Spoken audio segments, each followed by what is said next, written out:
Good morning, everybody, and welcome back to Nelson Creek Farm. It is Tuesday, the 15th of June. It's a beautiful day. It looks like it's going to be another hot scorcher. And I'm getting at it first thing this morning. We're going to get some rims straightened out a little bit and do some work on these. Then we're going to get them up to the powder coater. Yeah, so look out up there at Idaho Powder Coating. Here we come with some more Rusties. Yeah.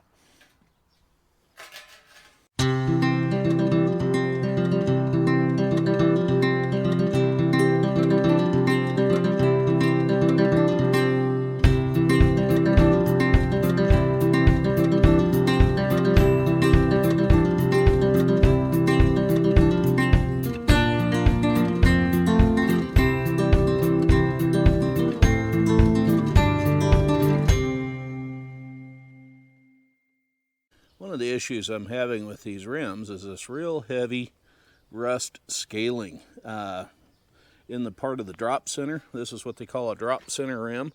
This is the drop, of course. And the idea behind that is you drop the bead of the tire in here, stretch the other one on, drop it in there, and then you can get the tire on and off easier that way. But yeah, there's also a lot of crud in the edge of the rim, like you can see right there, where the tire sits in the bead here, that needs to be cleaned up. And I'm going to do a little bit of that first, plus a little more straightening, like here's a little bit of a bump. Yeah, I'll get these rims cleaned up and throw them in the back of the truck and get on to another project. These rims I'm working on this morning are for that John Deere tractor down there in Buell, Idaho, that we got to go retrieve. Got to get that done, get them up here, both of them. The one has a tire that's up, another one might just need some air, so hopefully that one will at least roll a little bit. We can maybe get it somewhere, but this one was sitting on two flat rims and the rims were really buggered up, so.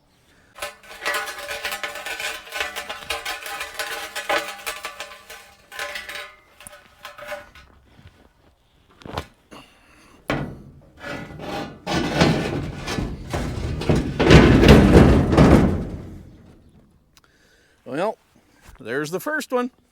One more to go. Yay!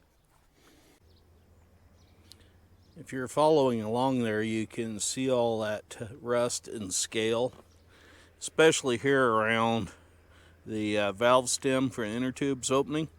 Yeah, there's a lot of flaky stuff here that comes off. I'm kind of in the shade right now, so bear with me. The camera may take a little bit to adjust. Anyway, those flakes in that scale right there, that is all caused by the fluid that farmers put in the tires for extra weight and ballast for better traction. Most of that stuff is a liquefied magnesium chloride. I believe it's what it is. It's the same stuff they put on your highways in a lot of places in the wintertime to keep the ice from forming on the roads. So yeah, this stuff won't freeze in the tractor tires. And because it's a liquid, all the weight keeps to the bottom of the tire. Helps keep the tractor upright when they got, say, like a front end loader and they got it up in the air and they get to swaying a little bit. That extra weight in those rear tires helps keep the tractor on the ground. Plus, it increases the traction so that the tractor can pull a heavier, bigger load, like a plow or whatever, through stuff like heavy soils that are full of clay, that sort of thing. So, yeah, liquid in the rear tires can be a good thing. However, here at Nelson Creek, I'm not going to deal with any of that in any of my tractors. Don't want it. The best thing I can do with it is turn it into a weed spray. It'll kill weeds dead. But yeah, I don't like it in the rims because it ruins the rims. Now, there's a lot of guys that are using window washer fluid. Well, you don't want to buy window wash in 1 gallon jugs and try to fill up one of these tires with it. And you do need to leave air in them. So you can only fill them about 2/3 full of liquid. The window wash fluid works nearly as well. Most of them are good down to 15, 20 degrees below zero. And it is water and alcohol. So you don't have much of the rust issue on the rims if it should leak out of the inner tube or that sort of thing. So, and if you're running tubeless tires, yeah, you don't want to be putting any liquid in those.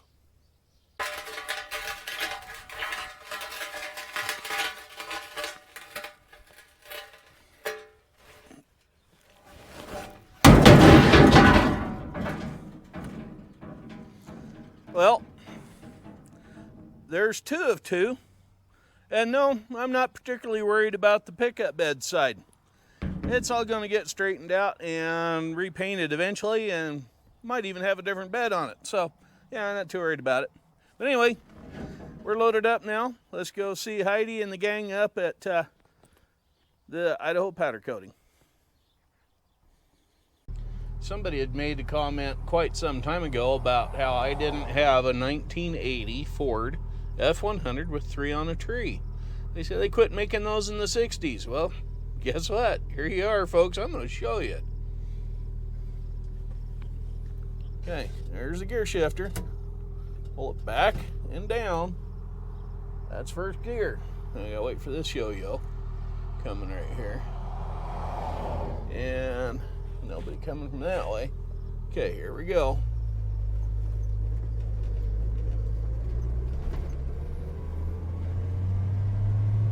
Okay, that's first. Away and up a second. And down to third. There you go, folks. 3 on a tree. Yeah, and guess who's following us today? See that brown Chevy back there? That's my buddy Paul and his wife Callie. They must be heading to town too. My son needs to borrow the 1980 Ford half-ton because his rig is getting repaired, and because of this front wheel having issues, and there's still grease cooked to the outside of this thing. I want to check it and see if those knot heads actually put any grease back in here. And by knot heads, I'm referring to the outfit that supposedly did the work on this. Because quite honestly, I don't have much faith and trust in them anymore. It's pretty sad when you have to double check somebody else's work that's supposed to have done it and said you were good to go. Yeah. Anyway, we'll see if we can't get this cap off of here, which doesn't look like it's ever been off. And yeah, I'll let you know what I find inside of there. Well, I ended up twisting the cap off with a pair of channel locks. There is grease in that thing. So, how much is in it though?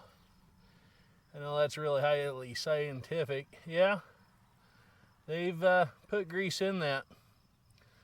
So I think what I will do though to be safe is I'm going to fill up that little cap, put it back on there. Yeah, I know this isn't how this is supposed to be done, but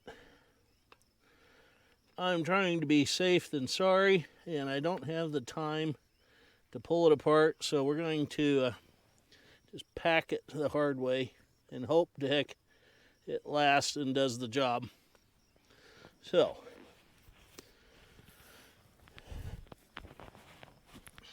I have grease in the cap, got a little extra in there, and we're gonna, yeah, I know most of it mushes out.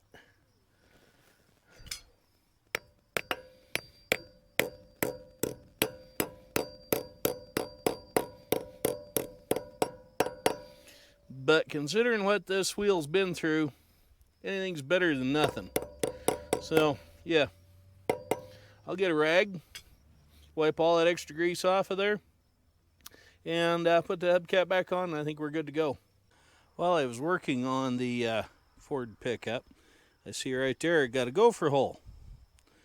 And there is the actual hole. And there's several other little mounds and starts of holes right there.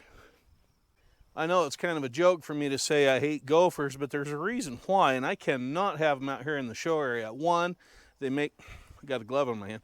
One, so I can't see the happy finger. One is the gophers make a heck of a mess with their little mounds of dirt in areas where you don't want it. Two, it's a safety hazard. Somebody with a high heel or something could put their foot down that hole, snap the heel off their shoe, break their ankle, that sort of thing. So yeah, all that's got to get taken care of. And 3, those dang-gum little tunnels that connect them all, those can cave in with somebody's weight on top of them. So yeah, those little gopher holes got to go away. So I'm going to drag a hose over here right quick, and we're going to flood that little bugger out of there. Years ago out here north of that old shed, I had dug a tunnel system. I was, just a kid in grade school, junior high maybe at the latest. Anyway, I was a real fan of Hogan's Heroes and thought their underground tunnel system that they had in their TV episodes was really kind of a cool thing. So I took it upon myself to build one. Well, I think I found it in that one gopher hole. I'd been looking for it after my cousin Eddie reminded me of it once at a family gathering. Hear that tapping? I think that's the roof. But I may dig up that little spot right there, right off the hinge end of that door, and see what there is to see. Well, I come up to check on my water, why I don't have as much in the pond as I probably ought to have, and I see the neighbor's been doing a bunch of work up here. I don't know what he's doing, but yeah, he's got a little bit of an issue going on. I don't have near as much water going down my way as I should. That's okay, I'm going to live with what we got. Yeah, that screen, I don't know if you can see it, about half plugged up with moss. So that's all right, as long as that moss ain't coming down my way, I'm good. As long as they don't get into my irrigation water stuff, I guess I'm okay with whatever it is they're doing here. Yeah. Heck of a note when you used to farm this place here and now you got somebody else dealing with it. Well, I'm back out here in the field again, resetting sprinklers again for the last time tonight. And I think we'll wrap up this little video right quick. Got nothing else going on today. It got hot again today. So didn't get much done outside, running the kid around with the truck and swapping his ride around to the different repair shops and whatnot. So yeah, today wasn't as productive as I would have liked. But before we go tonight, I'd like to remind you all right down there, yeah, that little red thing, it says subscribe on it. Go ahead and subscribe if you would. And give us a thumbs up, thumbs down if you like it or don't like it. Let us know in the comments what you think and what you want to see. We'll try to accommodate you. It's more of a daily vlog of what I'm up to around here at the farm.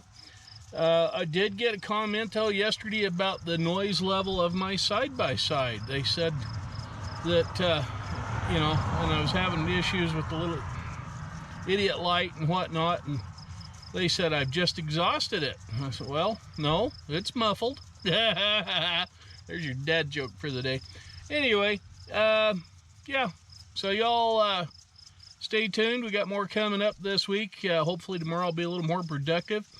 Actually starting a special project tomorrow.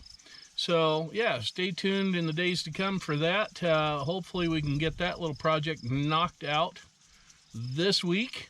I'm hoping. I'd like to get on to something else. So anyway, thanks for watching, and as always, take care, and we'll see you later now. Bye-bye.